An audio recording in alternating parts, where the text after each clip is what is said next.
Es pats nāku no laukiem, es esmu dzimis Viršos, toreiz tas bija Smiltenes rajons. Man tēvs bija mežsargs, mamma bija skolotāja. Viņa nevarēja atrast darbu, mums tuvākās mājas bija 6 kilometri. Mēs bijām 3 mazi puikas. Un es jaunākais, man 2 brāļi ir pat repī, tik pa 2 gadu vecāki par mani.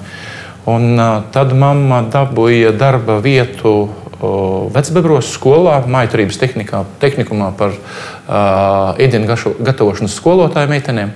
Mana mamma ir beigusi mājturības institūtu. Mēs pārcēlāmies uz Vecbebriem. Tēvs pameta mežsarga lietu un pārkvalificējies par grāmatvedu tehnikumā.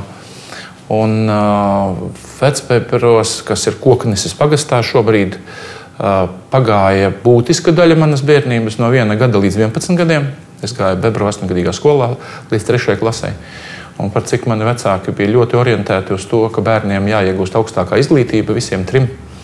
Mana mamma, es kā šobrīd vēl atceros, vecākajam bija 6 gadi, teica, viņam tu būsi inženieris, vidējam, kam 4 gadi, teica, tu būsi arhitekts. Un man sliepī sēdēju un teica, tu dēliņ būsi dakteris. Un tā tas arī tiešām piepildījās dzīvē. Vecāki uzbūvēja Koknesē ģimenes māju, ļoti tuvu dzelzceļa stacijai, lai pēc tam būtu vieglāk izbraukāt uz Rīgu, jo Rīgā ir tās augstskolas.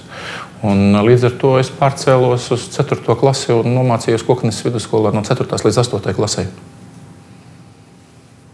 Un tad mana dzīve laukos ar to arī beidzās.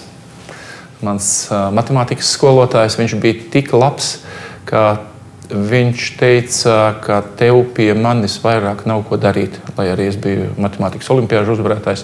Tā vietā, lai grieztu ar mani kuponus vēl nākamos 3 vidusskolas gadus, viņš man izstāstīja, ka Rīgā ir tāda pirmā vidusskola.